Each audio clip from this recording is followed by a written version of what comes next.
Hello student, स्वागत है आपका मेरे YouTube channel GK special bye SP sir पे। आज हम लोग डिस्कस करेंगे इंडियन हिस्ट्री का ये 5वां वीडियो है।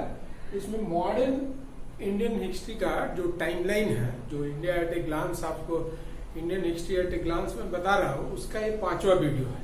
तो पहले 4 वीडियो में मैंने जनरल इंट्रोडक्शन है इंडियन हिस्ट्री का, फिर एंशियंट इंडिया है, फिर मिडिएवल है और फिर ये मॉडर्न इंडिया का टाइमलाइन है। एक तरह से आप इसको समझ सकते हैं। तो चलिए वीडियो शुरू करते हैं। वीडियो शुरू करने के पहले आपसे रिक्वेस्ट कर लेते हैं कि वीडियो अगर चैनल पे नए हैं तो चैनल को सब्सक्राइब कर लीजिए और वीडियो को जो है लाइक कीजिए और शेयर कीजिए ज्यादा से ज्यादा स्टूडेंट के बीच में। ये सब जो इंडियन हिस्ट्री पे मैं जो वीडियो बना रहा हूँ वो यूपीएससी से लेकर के जेपीएससी, जेएसएससी या जो सीईटी जो एग्जाम होने वाला है वो सब के लिए भी बहुत इंपॉर्टेंट है। तो चलिए शुरू करते हैं। तो देखिए, सबसे पहले हमने आपसे मेडिवल में चर्चा किया था कि Britishers, French, Portuguese, Danish, Dutch ये सब व्यापार करने के लिए इंडिया आए थे। उनमें से ब्रिटिशर्स ने जो है भारत का विजय किया, भारत पर कब्जा कर लिया। ब्रिटिश ईस्ट इंडिया कंपनी जो है भारत पे नियंत्रण कर ली। पहले वो व्यापार करने के लिए आई थी, लेकिन मुगल सत्ता के बिखरने के साथ ही देखिएगा भारत जो है छोटे छोटे टुकड़ों में विभक्त हो गया। अलग अलग छोटे छोटे राज्य बन गए, जैसे बंगाल का नवाब एक अलग हो गया, कर्नाटका अलग हो गया, मैसूर अलग हो गया, मराठे अलग हो गए। मराठे भी जो है देखिएगा वो गायकवाड़, सिंधिया, होलकर, भोसले, पेशवा ये सब में बट गया। फिर सिख राज्य स्टैब्लिश हो गया। फिर इधर देखिएगा राजपूताना में छोटे छोटे राज्य जो है उसमें स्थापित हो गया। तो भारत जो है छोटे छोटे खंडों में विभक्त हो गया था।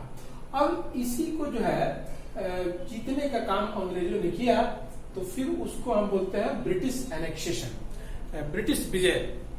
तो भारत में ब्रिटिश विजय की शुरुआत जो है, देखिए कर्नाटका का जो वार था जो 1946 से 63 तक चला था, तो ये कर्नाटक में उत्तराधिकार के युद्ध को लेकर के जो है ब्रिटिश ईस्ट इंडिया कंपनी और फ्रेंच ईस्ट इंडिया कंपनी जो है आपस में भिड़ गई और उस वार को बोलते हैं कर्नाटिक वार।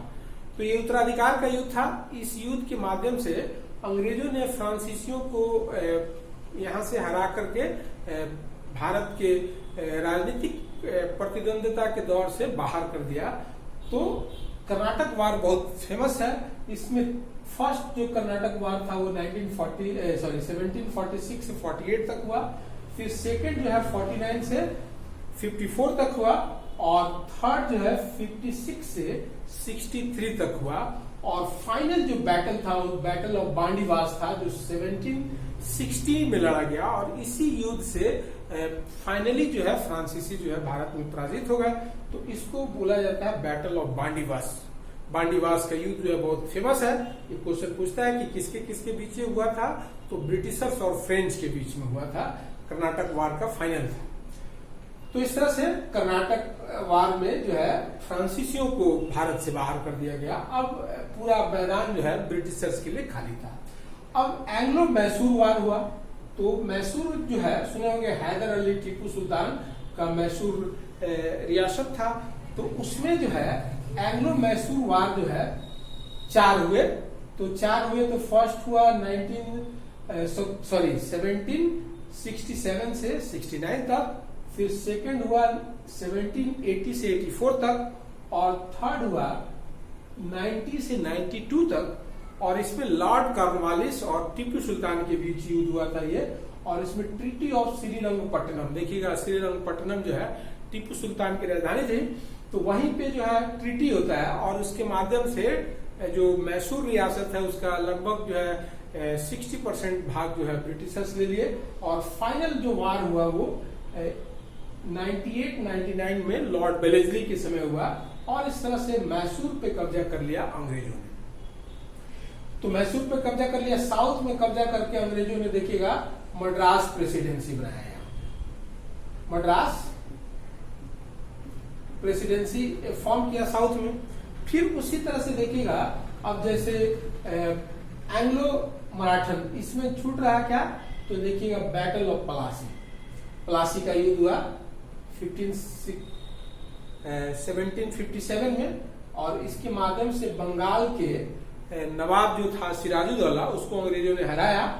और फिर बैटल ऑफ बक्सर, तो बैटल ऑफ बक्सर जो है 1764 में हुआ और इसमें जो है अंग्रेजों ने बंगाल के नवाब को, अवध के नवाब को और मुगल जो सम्राट था शाह आलम द्वितीय, वो तीनों को जो है हराया अंग्रेजों ने और फाइनली जो है कब्जा कर लिया। तो सबसे पहले कब्जा अंग्रेजों ने किया बंगाल पे 1764 में। ये कर्नाटक वार था, तो इसमें उत्तराधिकार के युद्ध में युद्ध था, तो उसमें अंग्रेजों ने फ्रांसीसियों को हरा करके भारत से बाहर किया।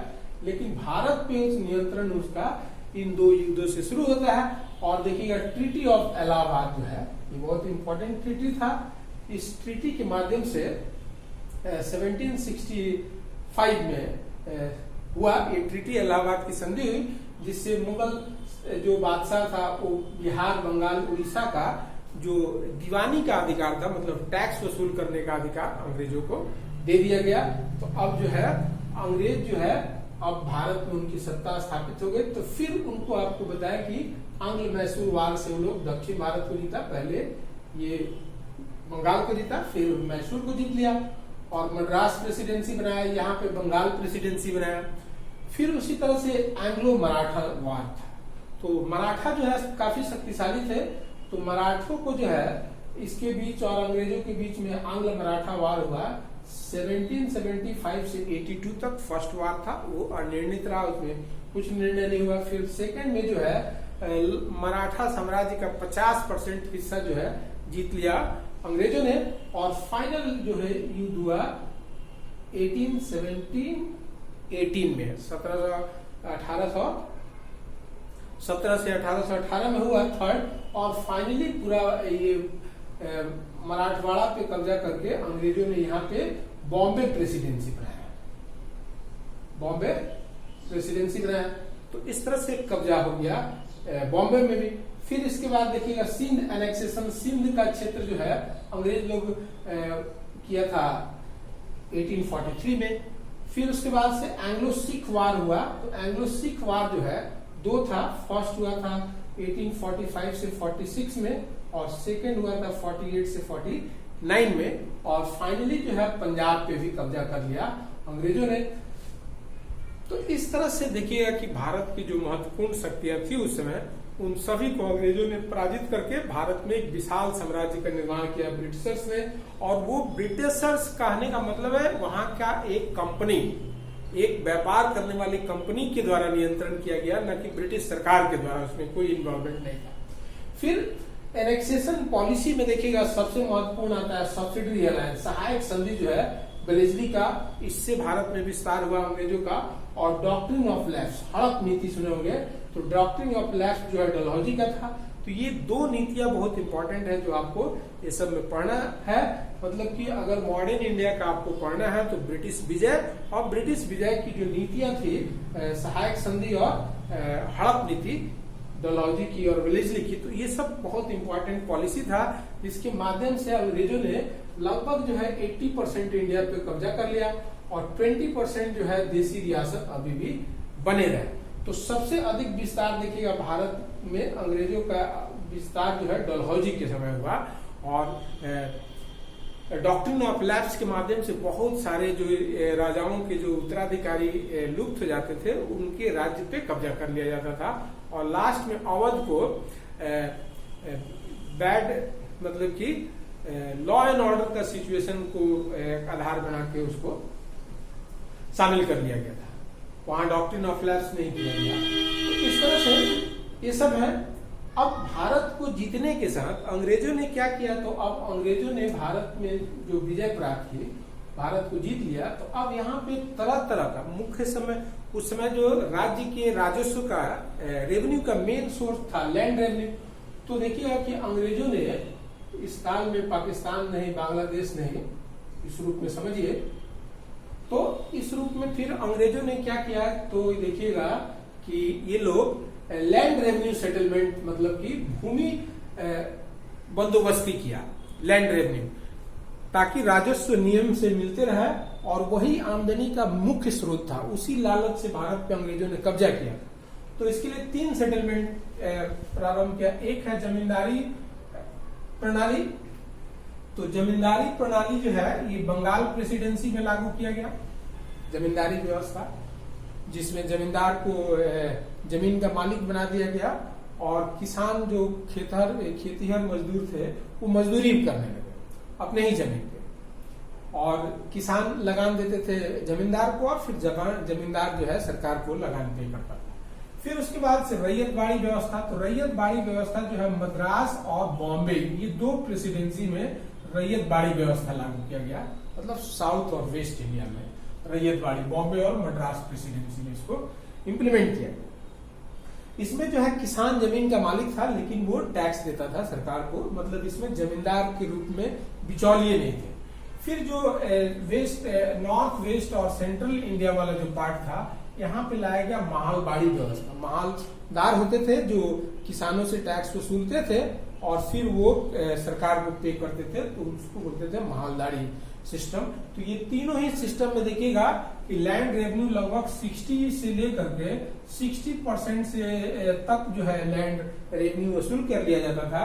केवल 40% जो है किसानों के पास रहता था, मतलब कि किसान का शोषण, उत्पीड़न बहुत होता था। उसका फिल्म एक आप देखे होंगे, लगान फिल्म आमिर खान का, तो उसी पे बेस्ड है, उसी समय का ये शोषण पे आधारित वो फिल्म है। तो इस समय 3 तरह के ये जमींदारी सिस्टम थे, जमींदारी, रैयतवाड़ी और माहलवाड़ी। अब अंग्रेज जो है यहाँ से जो टैक्स वसूल रहे थे फिर उसको भारत से बाहर ले जा रहे थे।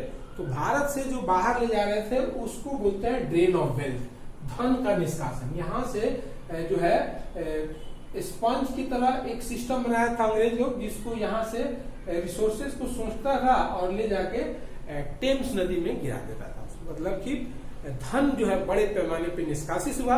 तो इसके सबसे बड़े प्रोपोगेटर थे दादा भाई नौरोजी। तो उनके द्वारा जो है इनका 3 फेज बताया गया है धन निष्कासन का। तो एक है मर्केंटाइल मोनोपोली फेज, जब व्यापारिक एकाधिकार हो गया तो भारतीय सामान को खरीदने वाले एक ब्रिटिश ईस्ट इंडिया कंपनी हो गई, वो मनमाने दाम पे खरीद करके ले जा करके ब्रिटेन में बेच करके मुनाफा कमाती थी। और फिर जो पहले मतलब कि ब्रिटिश राज्य स्थापना के पहले जो है उनको ब्रिटेन से सोना और चांदी लाना पड़ता था भारतीय सामानों को खरीदने के लिए। अब यहीं से जो लैंड रेवेन्यू वसूल रहे थे उस पैसे से सामान खरीदते थे और उसको लेके जाते थे और सोना चांदी लाने का जरूरत नहीं पड़ता था। इस तरह से भारत का धन ड्रेन होकर के पहुंचने लगा ब्रिटेन में, और उस फेज को बोलते हैं मर्केंटाइल मोनोपोली का फेज था। फिर इंडस्ट्रियल फेज जो है देखिएगा कि 1750 में इंडस्ट्रियल रिवॉल्यूशन हो गया था ब्रिटेन में। अब ब्रिटेन के बहुत सारे जो पूंजीपति थे, व्यापारी नहीं पूंजीपति, वो इंडस्ट्री सेटअप किया और वहां पे जो प्रोडक्ट हो रहा था उसको बेचने के लिए भारत में लाना चाहते थे। तो देखिएगा कि जो एक्ट लाया गया था चार्टर एक्ट 1813 में, उसमें कंपनी का मोनोपोली को समाप्त कर दिया गया और भारतीय बाजार को अन्य ब्रिटिशर्स के लिए खोल दिया गया 1813 के चार्टर एक्ट से। तो इस तरह से उसको बोलते हैं इंडस्ट्रियल फेज। अब इस काल में जो है भारत जो निर्यातक था अब वो आयातक बन गया तैयार माल का। ब्रिटेन के जो इंडस्ट्रियल रिवॉल्यूशन हुआ वहां जो कारखाने में सामान बना उसका बाजार बन के रह गया भारत, और फिर वो सामान बेच करके यहाँ फिर धन ले जाने लगे। तो ये दूसरा फेज था। और फिर तीसरा फेज था फाइनेंशियल फेज। तो फाइनेंशियल फेज में अब इस तरह से धन ड्रेन होते होते ब्रिटेन में बहुत ज्यादा हो गया, तो उसको फिर भारत में इन्वेस्ट किया गया, मतलब रेलवे में इन्वेस्ट किया गया, बैंकिंग में इन्वेस्ट किया गया, इंश्योरेंस में इन्वेस्ट किया गया, इंडस्ट्री में इन्वेस्ट किया गया, और फिर उससे ब्याज कमाया गया, उससे रिटर्न प्राप्त किया गया। तो तीसरा फेज था जो 1918 देख रहे हैं कि ये मोनोपोली फेज वाला था 64 से 1883 तक, फिर ये 1813 से लेकर के 1858 तक था, और फाइनल जो इंडस्ट्रियल फाइनेंशियल फेज था वो फिर 1858 से 1947 तक ये धन जो है 3 अलग अलग फेज में ब्रिटेन जो है पहुंचते रहा। तो इसका इम्पैक्ट हुआ कि जब धन यहाँ से निष्कासित हो गया तो भारत में गरीबी, बेरोजगारी, भुखमरी का साम्राज्य हो गया, अकाल पड़ने लगे। तो अब उसका इम्पैक्ट हुआ कि यहाँ ट्राइबल मूवमेंट शुरू हो गया। ब्रिटिश राज्य के खिलाफ जो है देखिएगा कि बड़े बड़े जो है ट्राइबल मूवमेंट हुए हैं यहाँ पे। वो खास करके झारखंड में आप देखते हैं तमाड़ विद्रोह है, चुआड़ विद्रोह है, हो विद्रोह है, कोल विद्रोह है, संथाल विद्रोह है, मुंडा विद्रोह है और भील विद्रोह, बहुत सारे विद्रोह, रमोसी विद्रोह है, ट्राइबल। और फिर पीजेंट किसान, सबसे ज्यादा इसका भुक्तभोगी किसान हुए। उनपे जो है ज्यादा 60 से 70% जो है टैक्स ले लिया जाता था और फिर उनका बहुत ज्यादा शोषण होता था। पीजेंट जैसे सुने होंगे, नील विद्रोह सुने होंगे, नील आंदोलन सुने होंगे, तेभागा आंदोलन सुने होंगे, रमोसी आंदोलन सुने होंगे। तो बहुत सारे किसान जो है विद्रोह होने लगे। तो इस तरह के विद्रोह होने लगे और फिर जो है 1857 में ये जो हड़प नीति था डलहौजी का, उसके खिलाफ जो है देखिएगा 1857 में एक व्यापक विद्रोह हुआ। उत्तर भारत में व्यापक विद्रोह हुआ और यहाँ के जो सामंत थे, राजा थे और जो ब्रिटिश विजय में महत्वपूर्ण भूमिका निभाए थे पुलिस सिपाही, तो इसीलिए सिपाही विद्रोह बोलते हैं। तो इस तरह से ये रिवोल्ट आपको फिर पढ़ना पड़ेगा। फिर उसके बाद देखिएगा कि अंग्रेजों ने क्या किया कि यहाँ पे एजुकेशन पॉलिसी अपनाया, नई तरह का शिक्षा नीति लाने का प्रयास किया। क्योंकि अंग्रेज को मालूम था कि हमको एक काला अंग्रेज चाहिए जो देखने से तो अंग्रेज हो, देखने से तो भारतीय हो, लेकिन विचार और बुद्धि से अंग्रेज हो। तो इसके लिए देखिएगा कि आंग्ल प्राच्य विवाद शुरू हुआ। ये जो है आंग्ल प्राच्य विवाद का शुरुआत जो है, ये देखिएगा ये जो चार्टर एक्ट था 1813, इसमें था कि 1 लाख रुपया भारतीयों के शिक्षा पे खर्चा किया जाएगा, ऐसा प्रोविजन था उसमें। अब 1 लाख रुपए के अमाउंट को खर्च करने को लेकर के कि अब अंग्रेजी भाषा के माध्यम पे खर्चा किया जाए कि प्राच्य, यहाँ का जो प्राचीन भाषा है, संस्कृत है, यहाँ का जो रीजनल लैंग्वेज है, उसमें उसके माध्यम से खर्च किया जाए। तो इस विवाद का देखिएगा समाधान जो है 1835 में निकला और मेकाले मिनट लाया गया। मेकाले जो है अंग्रेजी शिक्षा का बहुत बड़ा समर्थक था और उसकी जीत हुई और ब्रिटिश जो है निर्णय लिया गया कि अब भारतीयों को शिक्षा दिया जाएगा अंग्रेजी माध्यम से। और तो उसको बोलते हैं मेकाले मिनट। मेकाले शिक्षा पद्धति वही था जिसमें चूंकि अंग्रेजों को क्या चाहिए था कि क्लर्कियल पोस्ट के लिए आदमी चाहिए था अंग्रेजी पढ़ा लिखा, तो इसलिए अंग्रेजी को लोग शिक्षा का माध्यम बना दिया। और फिर देखिए वुड डिस्पैच, इसके पहले देखिए फारसी लैंग्वेज था, ये 1835 से जो है लैंग्वेज आपका हो गया कौन सा, तो इंग्लिश लैंग्वेज हो गया। और फिर वुड डिस्पैच आया जिसको शिक्षा का मैग्ना कार्टा कहा जाता है। उसमें डाउन टूवर्ड्स फिल्ट्रेशन थ्योरी उसको बोलते हैं कि शिक्षा पहले अंग्रेज लोग थोड़े से लोगों को, भारतीय लोग को दिया और उनसे छन करके शिक्षा नीचे की ओर पहुंचा। तो जितना लोग ये सब जो है अंग्रेजी सत्ता का विरोध करने वाले लोग थे यहाँ के लोग, वो सब जो है अपना संस्कृत, फारसी, वेद लवेद सब छोड़ करके अंग्रेजी पढ़ने लगे और सरकारी नौकरी में वो आ गए। तो इस तरह से ये एजुकेशन पॉलिसी है। तो अंग्रेज तो यहाँ पे एक काले कलर का अंग्रेज निर्माण करने के लिए वो शिक्षा लाया था जो विचार से जो है अंग्रेज हो और देखने में भारतीय हो। एक काला अंग्रेज तैयार करना चाहता था मेकाले, लेकिन हुआ उसके उल्टे।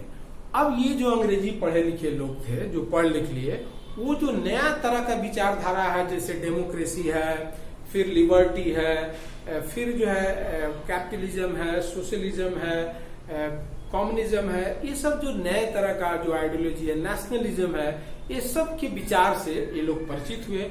और फिर ये परिचित होने के बाद से एक तरह से जन जागरण हो गया। तो जन जागरण जब लोगों में हुआ तो लोगों ने सबसे पहले अपने बुराइयों को देखने का प्रयास किया कि हमें क्या बुराई थी कि मुट्ठी भर अंग्रेज जो है ब्रिटेन से आकर हम पे कब्जा कर लिए। तो अब बुराई देखने के लिए चले तो पता चला कि उनके धर्म और समाज में बुराई है। जो धर्म है वो कर्म कांड, ऊंच नीच, छुआछूत, भेदभाव पे आधारित है, तो उसमें सुधार करने की जरूरत है। जो समाज है वो बिखरा हुआ है, वो बटा हुआ है, तो उस पर कोई भी विदेशी को नियंत्रण करना आसान होगा। तब फिर देखिएगा सोशियो रिलीजियस मूवमेंट शुरू हुआ 19th सेंचुरी का। ये बहुत इंपॉर्टेंट होता है, 19th सेंचुरी का सोशियो रिलीजियस मूवमेंट हुआ। और उसमें सुने होंगे ब्रह्म समाज के बारे में सुने होंगे, राजा राम मोहन राय, आर्य समाज के बारे में सुने होंगे, दयानंद सरस्वती, फिर प्रार्थना समाज, फिर उसके बाद Ramakrishna mission, Swami Vivekananda, theosophical society जो है बौद्ध धर्म में सुधार के लिए, फिर निम्न जाति में सुधार के लिए सत्य शोधक समाज का स्थापना किया गया ज्योतिबा फुले के द्वारा। और फिर अलीगढ़ मूवमेंट का शुरुआत हुआ मुस्लिम में सुधार के लिए। तो इस तरह से सोशियो रिलीजियस मूवमेंट हुआ, जो समाज और धर्म में जो बुराई घुस गया था उसको बाहर करने का प्रयास किया गया, और वो केवल जो है कुछ ऊंचे अपर कास्ट के लोगों तक सीमित रहा। लोअर कास्ट में कोई जो है जाति उन्मूलन करने का कोई खास मूवमेंट नहीं चलाया गया। इसलिए देखिएगा जाति आज भी बना हुआ है जो समाज को खंडित और विखंडित कर रहा है। तो इस तरह से इस सोशियो रिलीजियस मूवमेंट के माध्यम से जो रेनेसा पुनर्जागरण हुआ भारतीयों में, उससे भारत में राष्ट्रवाद का उदय हुआ, नेशनलिज्म का उदय हुआ, राष्ट्रवाद का उदय हुआ। और उनके राष्ट्रवाद का आधार था कि सब लोग जो है आपस में कम्युनिकेट करने लगे इंग्लिश में, और वो समझे कि हम लोग का समस्या जो है अंग्रेज लोग हैं, और अंग्रेज लोग को जब तक हम लोग यहाँ से नहीं हो मतलब कि लड़ाई लड़के हटाएंगे तब तक हम लोग गुलाम बने रहेंगे। तो इंडियन नेशनल मूवमेंट जो है फ्रीडम मूवमेंट का शुरुआत हो गया। तो इसमें कांग्रेस की स्थापना से ये शुरुआत हुआ। 1855 में कांग्रेस का स्थापना हुआ, और फिर देखिएगा इसका 3 फेज है। मॉडरेट फेज है, पहले 20 इयर्स जो है मॉडरेट फेज है, फिर एक्सट्रीमिस्ट फेज है नेक्स्ट 10 इयर्स 1905 से 1916 तक, और फिर गांधीयन फेज है। अब गांधी जी जो है 1917 चंपारण सत्याग्रह से लेकर 1947 तक जो है पूरे ये मूवमेंट को लीड करते हैं, और फिर देश को आजादी दिलाया जाता है उनके नेतृत्व में, तो उसको बोलते हैं गांधीयन फेज। तो इस तरह से 3 फेज में आप फ्रीडम मूवमेंट पढ़ेंगे, मॉडरेट, एक्सट्रीमिस्ट और गांधीयन फेज। उदारवादी चरण, उग्रवादी चरण और गांधी युग। फिर फ्रीडम मूवमेंट में देखिएगा अलग अलग, जैसे स्वदेशी मूवमेंट था, ये बड़े बड़े मूवमेंट हुए, भारत में आंदोलन हुए जिससे अंग्रेजी सत्ता जो है हिलने लगी। फिर सुनेंगे होम रूल मूवमेंट, जो तिलक का मूवमेंट था। फिर खलीफा मूवमेंट जो है खिलाफत, मुस्लिम का सहयोग प्राप्त करने के लिए गांधी जी जो खलीफा का के साथ अन्याय हुआ था खिलाफत के साथ तुर्की में, उसके खिलाफ जो है आंदोलन गांधी जी शुरू किए थे, तो खिलाफत मूवमेंट था। फिर नॉन कोऑपरेशन मूवमेंट जो है पहला व्यापक आंदोलन था गांधी जी के नेतृत्व में 1920 से 22 तक। फिर उसके बाद सिविल डिसोबियंस मूवमेंट था, सबने अवज्ञा आंदोलन जो 1930 से 31 तक चला, और फिर जो है क्विट इंडिया मूवमेंट था जो 1942 में हुआ, और फाइनली जो है 1947 में देश आजाद हुआ। तो इस तरह से ये सब आंदोलन के भी बारे में आपको पढ़ना है। फिर देखिए कॉन्स्टिट्यूशनल डेवलपमेंट में जो है कॉन्स्टिट्यूशन का जो डेवलपमेंट हुआ है उसमें ब्रिटिश सरकार के द्वारा, ब्रिटिश पार्लियामेंट के द्वारा जो सब कानून बनाया गया उसका बहुत इंपॉर्टेंट रोल था। जैसे रेगुलेटिंग एक्ट है 1773 का, वो कंपनी के शासन को नियंत्रित करने के लिए ब्रिटिश संसद ने कानून बनाया। फिर फिट्स इंडिया एक्ट है 1784 का। फिर चार्टर्ड एक्ट है, 20 साल पे लाया गया, 20 इयर्स पे 1793। फिर 1813, 1833, 1853, 20 इयर्स पे चार्टर्ड एक्ट आया। फिर गवर्नमेंट ऑफ इंडिया एक्ट के माध्यम से कंपनी का शासन समाप्त करके डायरेक्ट जो है ब्रिटिश महारानी के हाथ में, क्राउन के हाथ में, ब्रिटिश सरकार के हाथ में यहाँ का सत्ता चला गया, तो गवर्नमेंट ऑफ इंडिया एक्ट था। फिर भारतीयों को जो है एक काउंसिल में, जो पार्लियामेंट जिसको अभी बोलते हैं, उस काउंसिल में जो है भारतीयों को रिप्रेजेंटेशन दिया गया, और उसके लिए जो है इंडियन काउंसिल एक्ट बनाया गया 1862, 1892 और 1909। और फिर इंडियन गवर्नमेंट एक्ट के माध्यम से भारतीयों को सरकार में रिप्रेजेंटेशन दिया गया, 1919 का गवर्नमेंट ऑफ इंडिया एक्ट और 1935 का गवर्नमेंट ऑफ इंडिया एक्ट। इस तरह से कॉन्स्टिट्यूशन के डेवलपमेंट में ये सब एक्ट का देखिएगा 75% रोल इसी एक्ट से सरकार जो है यहाँ का बना। तो इस तरह से देखिएगा कि ये पूरा मैंने आपको संक्षेप में बताने का प्रयास किया, लेकिन यही अगर आप पढ़ लीजिएगा तो इसी से देखिएगा बहुत सारे एग्जाम में क्वेश्चन रहेगा। और सीईटी जो एग्जाम होने वाला है उसमें भी देखिएगा हिस्ट्री का विषय रहेगा और उससे क्वेश्चन रहेंगे। तो ये मैंने 5 वीडियो में पूरा आपको हिस्ट्री में क्या पढ़ना है वो मैंने केवल आपको बताया। अब फिर नेक्स्ट वीडियो में डिटेल में मैं आगे बताऊंगा। तो चलिए, वीडियो देखने के लिए बहुत बहुत धन्यवाद। मेरे अगले वीडियो का इंतजार कीजिए। नमस्कार।